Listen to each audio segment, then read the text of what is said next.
नमस्कार विद्यार्थी मित्रांनो, एमएच एक्झाम या यूट्यूब चॅनलवर आपल्या सर्वांचं स्वागत आहे। तर आज आपण या व्हिडिओमध्ये पहा पोलीस भरती, तलाठी भरती, जिल्हा परिषद भरती आणि आपल्या जेवढ्या काही सरळ सेवा असणार आहेत त्यासाठी महत्त्वाचे असणारे आपण 26 प्रश्न या व्हिडिओमध्ये घेत आहोत। मित्रांनो, हे जे 26 प्रश्न आहेत फक्त आणि फक्त आपण रिव्हिजन म्हणून घेणार आहोत। या प्रश्नांचा ऑलरेडी आपला अभ्यास झालेला आहे, तरीही हे प्रश्न आपण रिव्हिजन म्हणजे एक प्रकारे आपली मॉक टेस्ट देखील या व्हिडिओमध्ये होऊन जाईल, त्यासाठी आपण हे प्रश्न घेत आहोत। मित्रांनो, हे प्रश्न इम्पॉर्टंट असल्यामुळे पहा, प्रत्येक व्हिडिओची जर आपल्याला पीडीएफ डाउनलोड करायची असेल तर त्याची लिंक मी तुम्हाला डिस्क्रिप्शनमध्ये दिली आहे किंवा आपलं मराठी नोकरी या नावाने टेलिग्राम चॅनल देखील आहे। त्या चॅनलवरती जाऊन आपण प्रत्येक व्हिडिओची पीडीएफ फ्रीमध्ये मिळवू शकता। मित्रांनो, नवीन असाल तर लगेच आपल्या एमएच एक्झाम या यूट्यूब चॅनलला देखील सबस्क्राईब करून ठेवा, म्हणजे दररोज तुम्हाला 5 वाजता पहा, दररोज संध्याकाळी 5 वाजता याच पद्धतीचे व्हिडिओ पाहायला मिळतील। चला तर व्हिडिओला सुरुवात करूया। तर पहा, आपला प्रश्न पहिला आहे, डायबिटीज म्हणजेच पहा मधुमेह विकाराच्या व्यक्तीच्या रक्तातील कोणता घटक नियंत्रणात राहत नाही। ज्या लोकांना डायबिटीज झालेला असतो आपण त्याला म्हणतो पहा, ज्या लोकांना मधुमेह झालेला असतो तर त्या लोकांचा रक्तामधील असा कोणता घटक असतो की तो कंट्रोलमध्ये येत नाही। प्रश्नाचं जर उत्तर आलं तर 3 ते 5 सेकंदामध्ये कमेंट करून द्या, म्हणजे आपलं रिव्हिजन होत राहत असणार आहे। मित्रांनो, लक्षात ठेवा, रक्तातील असा कोणता घटक आहे की तो नियंत्रणात राहत नाही, त्यामुळे मधुमेह होतो। आणि या प्रश्नाचं उत्तर होईल पर्याय क्रमांक 3, शर्करा म्हणजेच पहा त्याला आपण शुगर म्हणतो। तर ज्यावेळी रक्तातील शुगर कंट्रोलच्या बाहेर जाते त्यावेळेस डायबिटीज किंवा मधुमेह होत असतो आणि त्यानंतर शुगर जी आहे ही कंट्रोलमध्ये सहजासहजी येत नाही। याच ठिकाणी मित्रांनो अजून एक प्रश्न विचारला जातो आपल्याला, कॅन्सर। तर कॅन्सर जो आहे हे आपल्या ज्या पेशी आहेत पहा, अनियंत्रित पेशी म्हणजे पेशींवर नियंत्रण राहत नाही, त्यावेळी कॅन्सर होत असतो म्हणजेच कर्करोग होत असतो। पर्याय 3 आपलं या प्रश्नाचं उत्तर होईल। प्रश्न क्रमांक 2 आहे, गंधकासोबत रबर तापून ते कठीण बनवण्याच्या प्रक्रियेला काय म्हटले जाते किंवा कोणती संज्ञा आहे? कशासाठी गंधकासोबत रबर तापवलं जातं आणि ते कठीण म्हणजे अजून हार्ड बनवण्यासाठी एक प्रक्रिया केली जाते, तर त्या प्रक्रियेला काय नाव देण्यात आलेलं आहे? या प्रश्नाचं उत्तर होईल पर्याय क्रमांक 1, तर त्याला वल्कनायझेशन असं म्हटलं जातं। मित्रांनो, यावर आपल्याला अल्टरनेट प्रश्न असा विचारला होता की वल्कनायझेशन प्रक्रियेमध्ये रबर कशासोबत तापून ते कठीण बनवलं जातं? तर लक्षात ठेवा, गंधकासोबत ते रबर तापवावं लागतं, त्यावेळी ते हार्ड होतं आणि ती जी प्रक्रिया आहे त्याला वल्कनायझेशन म्हणतात। पर्याय 1 आपलं उत्तर होईल। प्रश्न तिसरा आहे, स्वयंचलित वाहनामधून कोणता विषारी वायू बाहेर पडतो? जे आपण वाहनं वापरतो मित्रांनो, लक्षात ठेवा, डिझेल पेट्रोलची जी वाहनं वापरतो तर त्या वाहनामधून एक विषारी वायू बाहेर पडत असतो, तर तो कोणता आहे? कारण हा जो प्रश्न आहे हा आपल्याला वनरक्षक भरतीमध्ये विचारण्यात आलेला होता, हा प्रश्न आपल्याला पोलीस भरतीमध्ये विचारण्यात आला होता, हा प्रश्न आपल्याला आरोग्य विभागात विचारण्यात आला आहे आणि हाच प्रश्न आपल्याला तलाठी भरतीला सुद्धा विचारण्यात आला आहे। म्हणजे 4-5 परीक्षेला एकच प्रश्न विचारण्यात आलेला आहे। तर लक्षात ठेवायचे, पर्याय क्रमांक 1, कार्बन मोनॉक्साईड हा जो वायू आहे हा वायू विषारी आहे आणि हा जो आहे हा वाहनामधून धुरातून बाहेर पडतो। पर्याय 1 आपलं उत्तर होईल। प्रश्न 4 आहे, टच स्क्रीन मॉनिटर खालीलपैकी कोणत्या प्रकारामध्ये मोडतो? मित्रांनो, हा प्रश्न आपण पोलमध्ये क्रिएट केला होता पहा कम्युनिटीमध्ये यूट्यूबच्या, तर त्या ठिकाणी जवळपास 60% विद्यार्थ्यांनी चुकीचे उत्तर दिले होते। तर त्यांनी दिलं होतं पहा इनपुट डिव्हाइस, पण टच स्क्रीन मॉनिटर जो आहे हा इनपुट आउटपुट डिव्हाइसमध्ये येतो। पहा ऑप्शन क्रमांक 3 आपलं उत्तर होईल। का येतो? कारण ज्यावेळी आपण स्क्रीनवरती टच करतो तर त्याच वेळेस आपल्याला रिप्लाय मिळतो। आपण ज्यावेळेस टच करतो त्याला म्हणतो पहा आपण इनपुट दिला आणि त्याच ठिकाणी आपल्याला फीडबॅक मिळतो, म्हणजे त्याला आपण लगेच आउटपुट देखील आपल्याला मिळतो। त्यामुळे ते जे डिव्हाइस आहे, त्यामुळे जे स्क्रीन टच डिव्हाइस आहे त्याला म्हटलं जातं पहा इनपुट आउटपुट डिव्हाइस। ऑप्शन क्रमांक 3 आपलं उत्तर होईल। प्रश्न 5 आहे, संगणकासोबत इलेक्ट्रॉनिक्स संसाधने जोडण्यासाठी सर्वसाधारणपणे डॅश पोर्टचा वापर केला जातो। पहा मित्रांनो, प्रश्न महत्त्वाचा आहे। ज्यावेळी कम्प्युटरला आपण एक प्रकारे पहा पेन ड्राईव्ह जोडतो, मोबाईल कनेक्टर जोडतो, तर ती जी जोडण्यासाठी डिव्हाइस जोडण्यासाठी वापरण्यात येणारा जो पोर्ट आहे तर तो पोर्ट कसा असतो? लक्षात ठेवा, त्याला म्हटलं जातं पर्याय क्रमांक 3, USB port. USB port, universal serial bus हा त्याचा USB चा फुल फॉर्म आहे। लक्षात ठेवा, फुल फॉर्म काय आहे तर युनिव्हर्सल सिरियल बस, कारण यावरती प्रश्न आपल्याला विचारण्यात आलेले आहेत, त्यामुळे हा प्रश्न देखील इम्पॉर्टंट आहे। ऑप्शन 3 आपलं उत्तर असेल। प्रश्न 6 आहे, मानसिंगदेव हे अभयारण्य कोणत्या जिल्ह्यामध्ये आहे? पहा या ठिकाणी मनसिंगदेव झाला आहे, पण ते ऍक्च्युअली आहे मानसिंगदेव। हे जे अभयारण्य आहे हे कोणत्या जिल्ह्यामध्ये आहे? त्याचं उत्तर होईल पहा पर्याय क्रमांक 2, तर नागपूर या जिल्ह्यामध्ये आहे मानसिंगदेव अभयारण्य। मानसिंगदेव अभयारण्य नागपूरमध्ये आहे। ऑप्शन 2 आपलं उत्तर होईल। प्रश्न 7 आहे, महाराष्ट्र आरोग्य विज्ञान विद्यापीठ याची स्थापना कोणत्या वर्षी करण्यात आली? लक्षात ठेवा मित्रांनो, प्रश्न महत्त्वाचा आहे। महाराष्ट्र आरोग्य विज्ञान विद्यापीठाची स्थापना कधी करण्यात आलेली आहे? याचं उत्तर होईल पहा पर्याय क्रमांक 3. तर 1998 या वर्षी करण्यात आलेली आहे महाराष्ट्र आरोग्य विज्ञान विद्यापीठाची स्थापना. या ठिकाणी आपल्याला अल्टरनेट प्रश्न विचारला होता की कोणत्या जिल्ह्यामध्ये आहे, लक्षात ठेवायचंय. तर 98 ची स्थापना आहे आणि जिल्हा आहे त्याचा नाशिक. ऑप्शन क्रमांक 3 आपलं योग्य उत्तर होईल. प्रश्न 8वा आहे भारतातील सर्वात महत्त्वाचे नावाशेवा बंदर महाराष्ट्राच्या कोणत्या जिल्ह्यामध्ये येते. पहा, भारतातील महत्त्वाचं असणारं एक बंदर आहे, त्याचं नाव आहे नावाशेवा. तर हे बंदर राज्याच्या कोणत्या जिल्ह्यात आहे. या प्रश्नाचं उत्तर होईल पहा पर्याय क्रमांक 2. तर रायगड. मित्रांनो, प्रश्न महत्त्वाचा आहे. तर रायगड या जिल्ह्यामध्ये आहे नावाशेवा बंदर. पर्याय 2 आपलं उत्तर होईल. प्रश्न 9वा आहे सागरेश्वर हे अभयारण्य खालीलपैकी कोणत्या जिल्ह्यामध्ये स्थित आहे. पहा, या ठिकाणी परत एक वेळा अभयारण्य विचारलं आहे की सागरेश्वर अभयारण्य कोणत्या ठिकाणी आहे.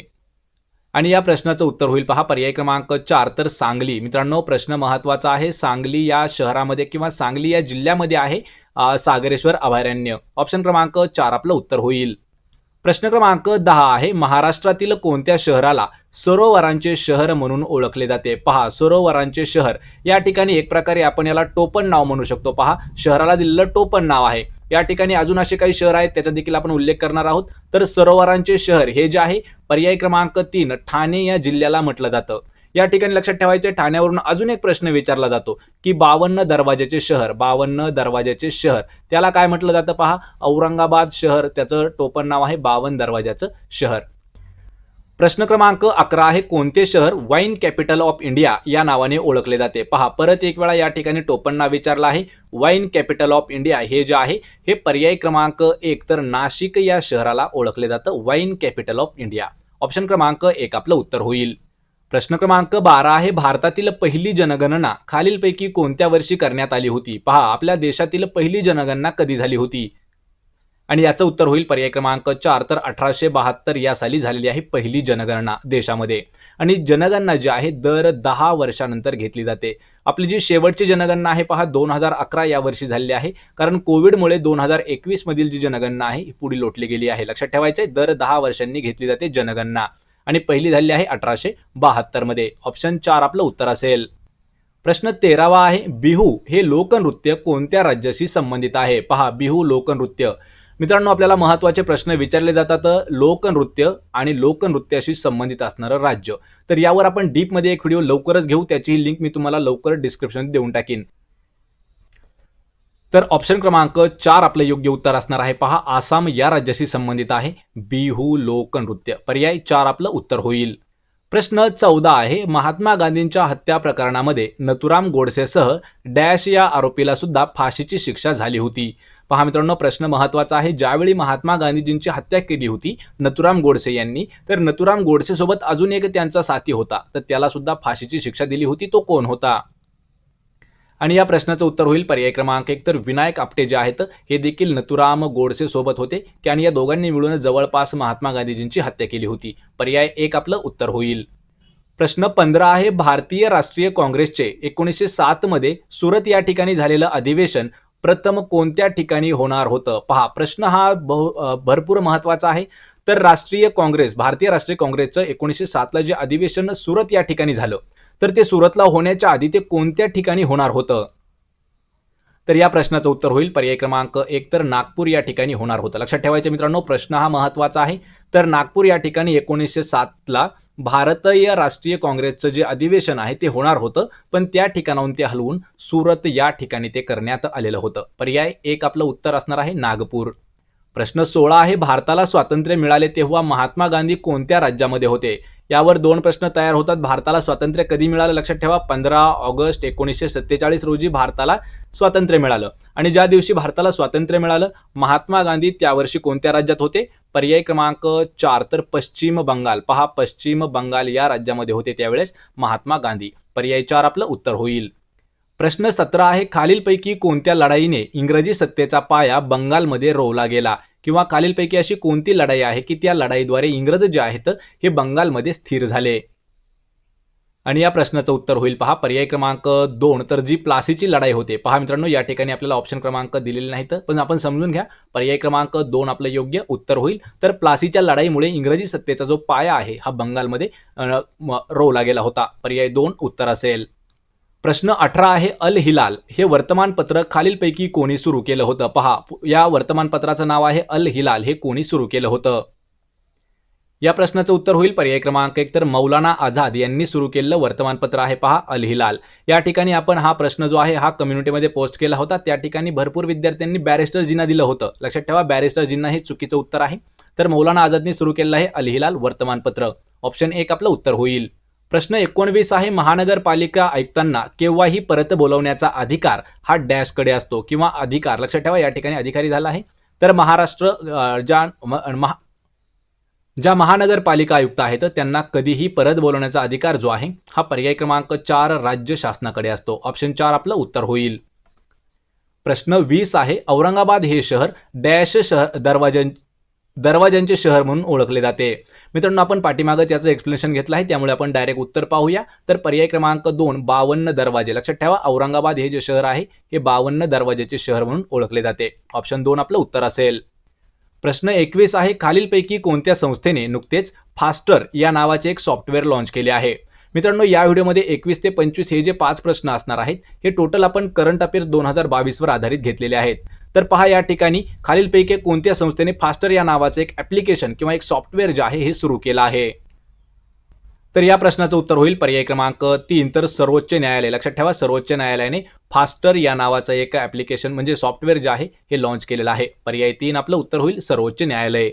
प्रश्न 22 आहे, सध्या चर्चेत असलेले सरिस्का व्याघ्र प्रकल्प खालीलपैकी कोणत्या राज्यामध्ये स्थित आहे? पहा, सरिस्का व्याघ्र प्रकल्प कोणत्या राज्यातील आहे?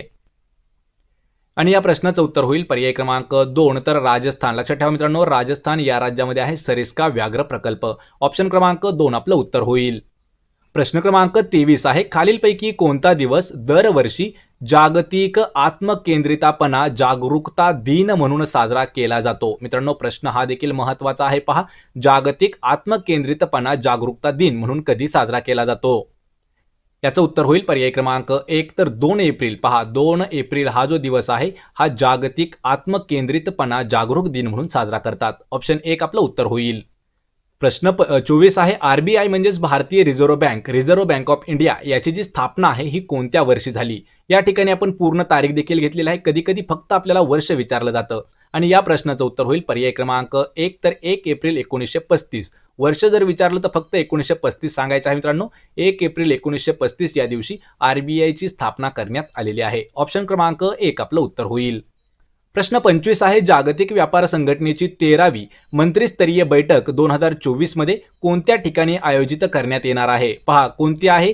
जागतिक व्यापार संघटनेची कितवी आहे? 13वी मंत्रिस्तरीय बैठक कोणत्या वर्षी होणार आहे? 2024 ला. ती कोणत्या ठिकाणी आयोजित आहे? आणि या प्रश्नाचं उत्तर होईल पर्याय क्रमांक 3 संयुक्त अरब अमिराती. म्हणजेच पहा, आपण त्याला UAE म्हणतो. साध्या शब्दात सांगायचं झालं तर पहा, सरळ म्हणायचं झालं तर दुबई. पण दुबई लक्षात ठेवा हे एक शहर आहे, त्याचं नाव आहे संयुक्त अरब अमिराती. त्यालाच आपण UAE म्हणतो. लक्षात ठेवा. तर त्या ठिकाणी होणार आहे 13वी मंत्रिस्तरीय बैठक जागतिक व्यापार संघटनेची. वर्ष आहे त्याचं 2024. ऑप्शन क्रमांक 3 आपलं उत्तर होईल. तर मित्रांनो, हे होते महत्त्वाचे 25 प्रश्न. 25 पैकी किती प्रश्नाचे उत्तर देता आले हे मला कमेंट करून नक्की सांगायचं आहे. व्हिडिओ जर आवडला तर व्हिडिओला आपल्या लाईक करा, मित्रांमध्ये शेअर करा आणि आपल्या MH एक्झाम या यूट्यूब चॅनलला देखील सबस्क्राईब करा. प्रत्येक व्हिडिओची PDF डाउनलोड करण्यासाठी डिस्क्रिप्शनमध्ये तुम्हाला लिंक दिलेली आहे, त्या टेलिग्रामला जाऊन आपण जॉईन करायचं आहे. आपण भेटूया पुढच्या एका अशाच नवीन व्हिडिओमध्ये. तोपर्यंत जय हिंद, जय महाराष्ट्र.